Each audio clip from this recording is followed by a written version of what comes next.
하나님 아버지, 우리가 이 세상을 살아갈 때 우리의 능력과 힘이 아닌 주님의 능력과 힘을 의지하며 살아가도록 인도하옵소서. 주님을 믿는 믿음이 우리의 삶을 평안으로 인도할 줄 믿습니다.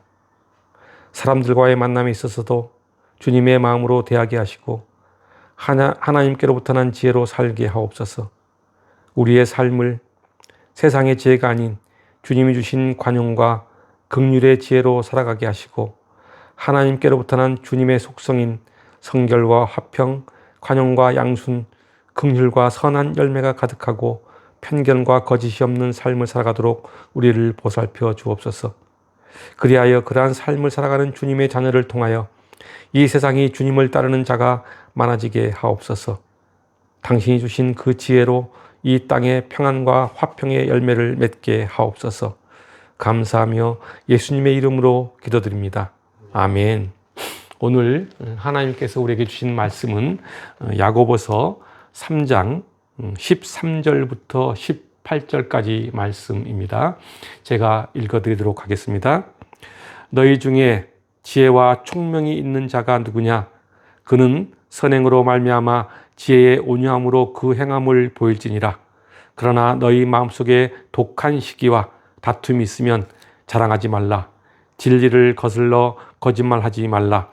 이러한 지혜는 위로부터 내려온 것이 아니요 땅 위의 것이요 정욕의 것이요 귀신의 것이니 시기와 다툼이 있는 곳에는 혼란과 모든 악한 일이 있음이라. 오직 위로부터 난 지혜는 첫째 성결하고 다음에 화평하고 관용하고 양순하며 긍휼과 선한 열매가 가득하고 편견과 거짓이 없나니 화평하게 하는 자들은 화평으로 심어 의의 열매를 거두니라. 아멘. 오늘 본문을 보면은 야고보는 두 가지 지혜가 있다고 말하고 있습니다. 하나는 하늘로부터 난 지혜고 또 다른 하나는 땅의 지혜가 있다고 말합니다. 하늘로부터 난 지혜를 참된 지혜라고 하고 땅의 지혜는 정욕의 지혜, 사단의 지혜, 즉 거짓 지혜라고 말하고 있습니다.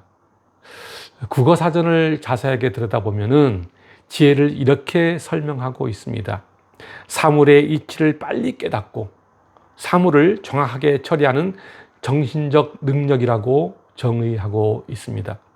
이것을 한마디로 말하면은 분별력이라고 합니다. 그래서 그런지 1988년도를 전후해서 대한민국에서 태어난 아기 이름 중 가장 많이 지어진 이름이 지혜라고 합니다. 세상을 지혜롭고 현명하게 살기 바라는 부모들의 소망이 자녀의 이름에 쓰여졌던 것입니다. 그런데 오늘 본문의 저자 야고보는 우리가 지혜를 사모해야 하지만은 우리는 마귀에게서 오는 세상적이고 정욕적인 지혜는 구별하고 반드시 이를 피해야 함을 강조하고 있습니다. 그렇다면은 우리는 하늘에 속한 지혜와 세상에 속한 지혜를 어떻게 구별할 수 있을까요? 야고보는 세상에 속한 지혜는 시기와 다툼을 동반하며 소란과 악행으로 끝난다고 말하고 있습니다. 14절 말씀입니다. 그러나 너희 마음속에 독한 시기와 다툼이 있으면 자랑하지 말라. 진리를 거슬려 거짓말하지 말라. 야고보는 독한 시기와 다툼을 가지고 있는 사람을 거론하면서 이런 사람은 자신을 자랑하지 말라고 경고합니다. 그러면서 그것은 바로 진리를 거슬려 거짓말하고 있는 것이기에 지혜를 모독하는 것이라고 말하고 있습니다. 이 14절에서 말하는 독한 시기는 남에 대한 열등감에서 오는 시기심을 말합니다. 이러한 시기는 악한 감정을 앞세워서 다른 사람을 비난하고 상대방의 가치를 깎아내리는 행위를 말합니다. 그리고 다툼은 자기 자신의 이익을 위한 이기적 태도를 말합니다. 이러한 것을 악한 지혜라고 이야기하고 있습니다. 당시 교회 안에는 자신의 이익과 또 이기적 야심으로 교회 일을 열심히 하는 사람이 있었습니다. 그러면서 자신이 하는 일을 자랑하고 그로 인해 결국 시기와 다툼을 일으켜 교회의 존립을 위협하는 결과를 가져왔기 때문입니다. 그래서 야고보는 세상에 속한 지혜는 시기와 다툼을 동반하며 소란과 악행으로 끝난다고 말하고 있는 것입니다. 우리는 내가 하고자 하는 일이 이기적 마음에서 나온 것인지 아니면은 선을 이루려는 마음에서 나온 것인지 그 출발점을 보면은 그것이 세상적 지혜인지 아니면은 하나님께 속한 지혜인지를 구별할 수 있습니다. 사단은 하나님처럼 높아지려고 하나님의 보좌를 탐하다가 결국 지상으로 쫓겨났습니다. 아담과 하와 역시 뱀의 유혹으로 하나님처럼 눈이 밝아지려는 욕심 때문에 선악과를 먹고 범죄하게 되었습니다. 창세기 3장 1절부터 8절 말씀입니다. 그런데 뱀은 여호와 하나님이 지으신 들 짐승 중에 가장 강교하니라. 뱀이 여자에게 물어 이르되 하나님이 참으로 너희에게 동산 모든 나무의 열매를 먹지 말라 하시더냐. 여자가 뱀에게 말하되 동산 나무의 열매를 우리가 먹을 수 있으나 동산 중앙에 있는 나무의 열매는 하나님의 말씀에 너희는 먹지도 말고 만지지도 말라 너희가 죽을까 하노라 하셨느니라. 뱀이 여자에게 이르되 너희가 결코 죽지 아니하리라. 너희가 그것을 먹는 날에는 너희 눈이 밝아져 하나님과 같이 되어 선악을 알 줄 하나님이 아심이니라. 여자가 그 나무를 본즉 먹음직도 하고 보암직도 하고 지혜롭게 할 만큼 탐스럽기도 한 나무인지라. 여자가 그 열매를 따먹고 자기와 함께 있는 남편에게도 주매 그도 먹은지라. 이에 그들의 눈이 밝아져 자기들이 벗은 줄을 알고 무화과 나무 잎을 엮어 치마로 삼았더라. 그들이 그날 바람이 불 때 동산에 거니시는 여호와 하나님의 소리를 듣고 아담과 그의 아내가 여호와 하나님의 낯을 피하여 동산 나무 사이에 숨은지라. 사단의 시기로 아담과 하와에게 죄악이 들어온 것입니다. 교회도 마찬가지입니다. 시기와 다툼으로 교회를 분란으로 이끈 사람이 있습니다. 바로 빌립보 교회의 두 일꾼 유오디아와 순두계입니다. 이들은 모두 시기와 다툼에서 출발된 헛된 지혜로 교회를 어지럽게 만든 장본인들입니다. 그렇습니다. 세상에 속한 지혜는 모두 소란과 악행으로 끝납니다. 아담과 하와의 그릇된 지혜는 결국 온 인류를 태생적 죄인으로 만드는 결과를 초래했습니다. 그리고 빌립보 교회의 일꾼이라 자청했던 유오디아와 순두계도 마찬가지였습니다. 그래서 야고보는 14절에서 시기와 다툼에서 나오는 지혜가 있다면 자랑하지 말라고 경고하면서 위로부터 오는 지혜를 사모하라고 강하게 말하고 있는 것입니다. 15절과 16절을 보겠습니다. 이러한 지혜는 위로부터 내려온 것이 아니요 땅 위의 것이요 정욕의 것이요 귀신의 것이니 시기와 다툼이 있는 곳에는 혼란과 모든 악한 일이 있습니다. 세상의 지혜, 즉 마귀로부터 오는 지혜는 독한 시기, 다툼, 자랑, 거짓말을 만들어내는데 이러한 지혜는 혼란과 악한 일이 벌어진다고 말씀하고 있습니다. 이기적인 욕망과 자기 중심적인 열심은 시기와 다툼을 유발하고 이러한 열심은 결국 자기 자신을 자랑하려고 하여 거짓말을 일삼게 된다는 것입니다. 이러한 지혜를 세상의 지혜라고 말하고 있습니다. 그렇다면 세상의 지혜의 가장 큰 특징은 무엇일까요? 세상의 지혜의 가장 큰 특징은 목적을 이루기 위해서 수단과 방법을 가리지 않는다는 것입니다. 이간시키고 거짓말하고 혼란케 합니다. 여기에는 마음의 평화가 없습니다. 그래서 공동체의 조화와 평화를 깨트려 나도 죽고 상대방도 죽이는 결과를 가져와 모두를 파멸과 멸망 가운데로 이끈다는 사실입니다. 이것이 악한 마귀가 하는 세상적 지혜입니다. 그래서 더욱더 우리는 그것을 경계해야 합니다. 정치인들이 자주 하는 말이 있습니다. 국민들을 위하여 자신의 모든 것을 바쳐 일 하겠다고 말합니다. 그 말이 사실일까요? 그 어느 누구도 그 정치인들의 그 말을 진실로 받아들이지 않습니다. 국민을 위한다고 하지만은 결국 자신의 욕망을 위한 것임을 우리는 너무나 잘 알고 있습니다. 그런데 그 말에 현혹되어 진실을 분간을 못하는 사람들이 많습니다. 왜 그럴까요? 나에게 이익만 되면 그만이라는 생각이 마음속에 가득하기 때문입니다. 그 같은 생각은 분열을 가져오고, 분열은 공동체의 평화를 깨트려 모두를 공멸로 이끄는 결과를 가져온다는 사실을 알아야 합니다. 세상의 지혜를 가지면 나 중심적이 되어서 늘 문제를 일으킵니다. 세상의 지혜는 인간의 욕망을 따르는 지혜이기 때문에 귀에 쏙 들어옵니다. 귀에 박힙니다. 그리고 내 마음을 자극합니다. 세상의 지혜는 이 땅의 것을 따르는 것이기에 하나님께 기도하는 것이 어리석어 보입니다. 하나님께 자신을 맡기는 것을 어리석게 봅니다. 왜냐하면 자신의 이성과 능력이 우선이기 때문입니다.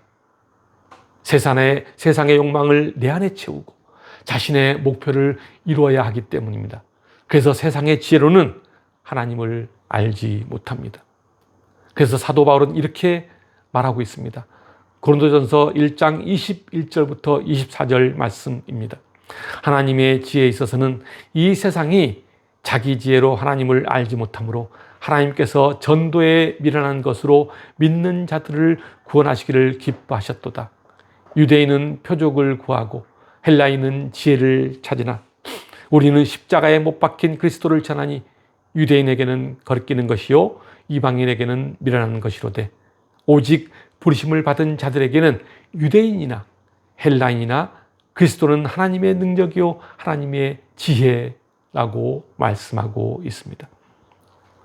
아무리 뛰어난 명철을 소유한 헬라의 지혜자일지라도 스스로는 결코 하나님이 누구며 하나님께서 보내신 자 예수 그리스도를 알 수 없다고 말하고 있습니다. 그러면서 오직 그리스도를 아는 것이 참 지혜라고 언급합니다. 하나님이 주시는 참된 지혜를 수용하지 못하는 자는 결국 하나님과 그가 보낸 구원자이신 예수님을 발견하지 못합니다. 그래서 헛된 인생을 살 뿐입니다. 그러나 위로부터 난 지혜, 그 지혜는 일치와 안정된 평안이 있습니다. 위로부터 난 지혜는 이 땅에 근거를 두지 않고 오직 하나님으로부터 시작되는 것을 말합니다. 야고보서 1장 17절 말씀입니다.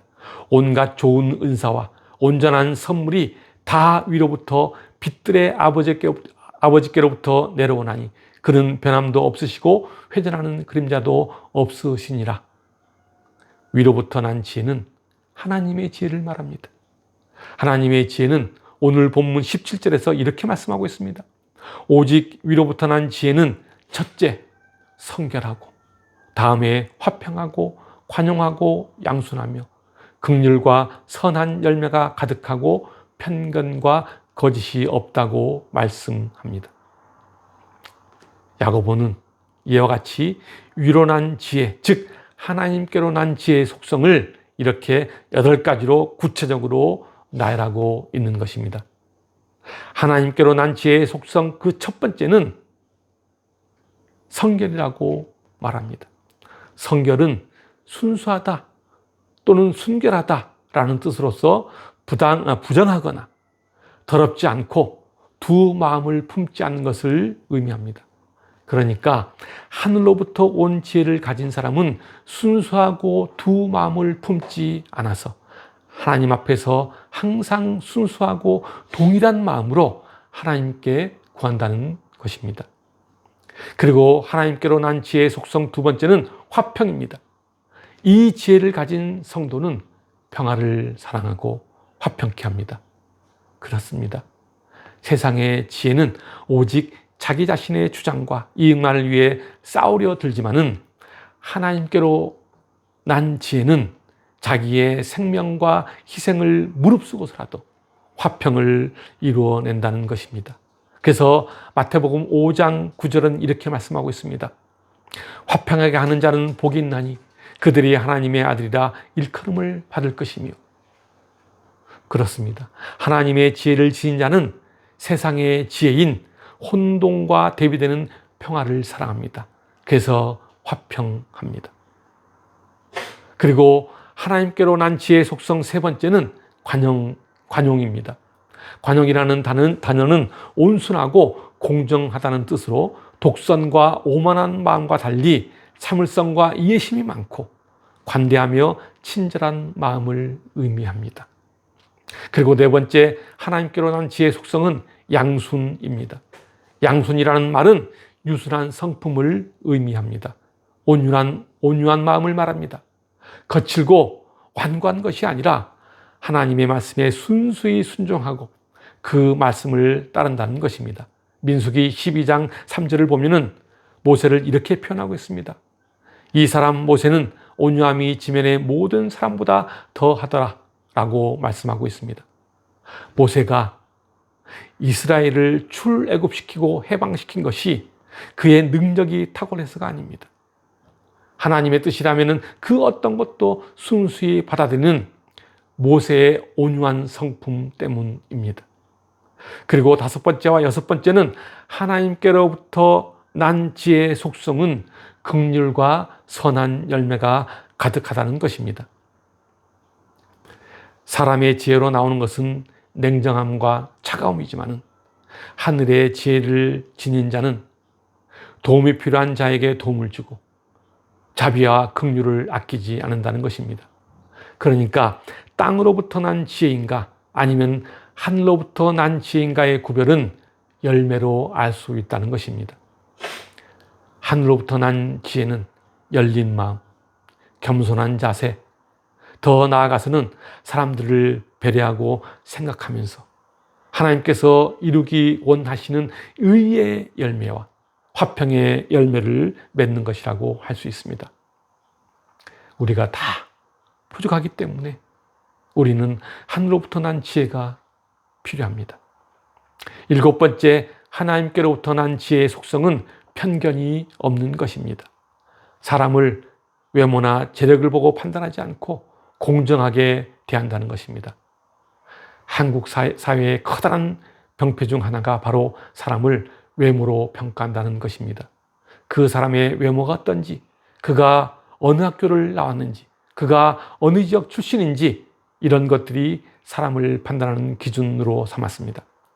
외모, 학연, 지연, 혈연을 따지는 문화에 얽매인 이 저급한 문화가 사람들을 좌절시키고 많은 인재들을 절망과 어려움 속으로 몰아넣었습니다. 가난하다고 멸시하고 외모가 허름하다고 우습게 보지 않는 문화가 정착될 때 우리 사회는 더 나은 사회, 더 발전하는 국가가 될 것입니다. 그리고 마지막 여덟 번째, 하나님께로부터 난 지혜의 속성은 거짓이 없다는 것입니다. 성경을 보면은 거짓의 대가가 있습니다. 바로 사단입니다. 그는 거짓의 왕입니다. 고린도후서 11장 13절부터 15절까지 말씀입니다. 그런 사람들은 거짓 사도요 속이는 일꾼이니 자기를 그리스도의 사도로 가장하는 자들이니라. 이것은 이상한 일이 아니니라. 사탄도 자기를 광명의 천사로 가장하나니 그러므로 사탄의 일꾼들도 자기를 의의 일꾼으로 가장하는 것이 또한 대단한 일이 아니니라. 그들의 마지막은 그 행위대로 되리라. 그렇습니다. 우리가 거짓말을 한다는 것은 마귀에게 속고 있다는 증거입니다. 예수님 당시의 대표적인 거짓말쟁이가 바로 바리새인들이었습니다. 그들은 기만의 천재요. 또 그들은 거짓말쟁이였습니다. 긴 옷을 걸치고 거룩한 척했습니다. 안식일도 거룩하게 지켰습니다. 소득의 11조도 꼬박꼬박 드렸습니다. 회당과 길 어기 위해서 얼마나 많이 기도했는지도 모릅니다. 그래서 그들은 사람들로부터 존경과 부러움을 한 몸에 받았습니다. 그러나 어떻습니까? 그것은 사람들로부터 받은 판단이요, 거짓의 몸부림이었던 것입니다. 그래서 주님은 그들을 향해 회칠한 무덤이라고 했던 것입니다. 예수님은 그들을 향해 이렇게 지적하셨습니다. 요한복음 8장 44절입니다. 너희는 너희 아비 마귀에게서 났으니 너희 아비의 욕심대로 너희도 행하고자 하느니라. 그는 처음부터 살인한 자요, 진리가 그 속에 없으므로 진리에 서지 못하고 거짓을 말할 때마다 제 것으로 말하나니 이는 그가 거짓말쟁이요 거짓의 아비가 되었습니다. 사랑하는 성도 여러분, 정직함이 지혜입니다. 정직하게 살 때 손해본 것 같지만은 그러나 그 끝은 성공이요 인정이요 평안입니다. 위선을 행하지 않고 진실하고 거짓 없는 삶을 살아가는 것이 하늘로부터 난 지혜입니다. 하늘로부터 난 지혜는 예수를 통해 복음 안에 주어지며 성령의 계시를 통해 깨달아집니다. 고린도전서 2장 10절 말씀입니다. 오직 하나님이 성령으로 이것을 우리에게 보이셨으니 성령은 모든 것 곧 하나님의 깊은 것까지도 통달하시느니라. 그래서 야고보는 지혜가 부족한 자는 후에 주시고 꾸짖지 아니하시는 하나님께 구하라고 권하고 있습니다. 야고보서 1장 5절 말씀입니다. 너희 중에 누구든지 지혜가 부족하거든 모든 사람에게 후히 주시고 꾸짖지 아니하시는 하나님께 구하라. 그리하면 주시리라. 그렇습니다. 오늘 본문 17절 말씀처럼 참된 지혜란 위로부터, 즉 하나님께로부터 난 지혜이기 때문입니다. 하늘로부터 난 지혜는 단순히 머릿속에만 머물러 있는 지식이 아닙니다. 인생에 있어서 실제적인 효과를 바라는 지혜요, 경험을 통해서 축적된 지식이고 능력이며 하나님을 알고 믿는 지혜입니다. 그래서 잠언서에서는 이렇게 말씀하고 있습니다. 잠언 9장 10절 말씀입니다. 여호와를 경외하는 것이 지혜의 근본이요 거룩하신 자를 아는 것이 명철이라고 말씀합니다. 그렇습니다.